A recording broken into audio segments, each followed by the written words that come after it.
So hey guys, welcome back to channel. So location ನೋಡೋಕೆ ಗೊತ್ತಾಗ್ತಿದೆ ಇವತ್ತು ನಾವು ದಾವಣಗೆರೆಗೆ ಬಂದಿದ್ದೀವಿ ಅಂತ. ಸ್ವಲ್ಪ ಗಾಡಿಗೆ ಆಕ್ಸೆಸರೀಸ್ ಹಾಕ್ಸ್ಬೇಕಿತ್ತು, ಅದಕ್ಕೋಸ್ಕರ ದಾವಣಗೆರೆಗೆ ಬಂದಿದ್ದೀನಿ. ಏನೇನು ಆಕ್ಸೆಸರೀಸ್ ಹಾಕ್ಸ್ತೀನಿ ಅಂತ ಎಲ್ಲ ತೋರಿಸ್ತೀನಿ, ಬನ್ನಿ. ಸೊ ಜಾಸ್ತಿ ಕೊರೆಯೋಕೆ ಹೋಗಲ್ಲ, ಡೈರೆಕ್ಟಾಗಿ ಆಕ್ಸೆಸರಿ ಶಾಪಿಗೆ ಹೋಗಿ ಬ್ಲಾಗ್ ಸ್ಟಾರ್ಟ್ ಮಾಡ್ತೀನಿ. ಸೊ ನಾವು ಬಂದಿರೋ ಲೊಕೇಶನ್ ಬಂದುಬಿಟ್ಟು ಟಾಪ್ ಗೇರ್ ಅಂತ ದಾವಣಗೆರೆಯಲ್ಲಿ ಲೊಕೇಟ್ ಆಗಿದೆ ಈ ಶಾಪು. ಸೊ ನಮ್ಮ ಗಾಡಿನಾಲೆ ಒಳಗೆ ಹಾಕೊಂಡು ಕೆಲಸನ ಸ್ಟಾರ್ಟ್ ಮಾಡ್ಕೊಂಡಿದ್ರು. ಸೊ ಇವ್ರ ವರ್ಕ್ ತುಂಬ ಪ್ರೊಫೆಷ್ನಲ್ ಆಗಿತ್ತು. ಸೊ ನಾವು ನಮ್ಮ ಗಾಡಿಗೆ ರೋಲನ ಬ್ರಾಸ್ ಚೇಂಜ್ ಪಾಕೆಟ್ ಕಿಟ್ನ ಇನ್ಸ್ಟಾಲ್ ಮಾಡಿಸಿದ್ವಿ.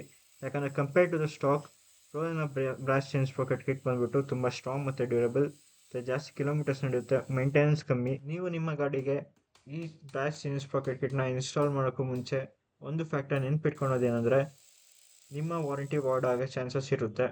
ಸೊ ನಿಮ್ಮ ಗಾಡಿ ವಾರಂಟಿಯಲ್ಲಿದ್ದರೆ ಈ ಚೇಂಜ್ ಪಾಕೆಟ್ ಕಿಟ್ನ ಬಿಟ್ಟು ಸ್ಟಾಕ್ ಚೇಂಜ್ ಪಾಕೆಟ್ ಕಿಟ್ನೇ ಹಾಕ್ಸಿ, ವಾರಂಟಿ ಮುಗಿದ್ಬೇಕಾದ್ರೆ ಈ ಥರ ಮಾಡಿಫಿಕೇಷನ್ಸ್ ಮಾಡಿಸ್ಕೋಬೋದು. ಸೊ ಓವರ್ ಆಲ್ ನನ್ನ ಎಕ್ಸ್ಪೀರಿಯನ್ಸ್ ಈ ಚೇಂಜ್ ಪಾಕೆಟ್ ಜೊತೆಗೆ ತುಂಬ ಚೆನ್ನಾಗಿತ್ತು. ಸೊ ಆಲ್ಮೋಸ್ಟ್ ಒಂದು 60 ಕಿಲೋಮೀಟರ್ಸ್ವರೆಗೂ ರೈಡ್ ಮಾಡಾದ್ಮೇಲೆ ಈ ವಿಡಿಯೋ ಎಡಿಟ್ ಮಾಡ್ಬೇಕಾದ್ರೆ ಇದು ಹೇಳ್ತಿದ್ದೀನಿ.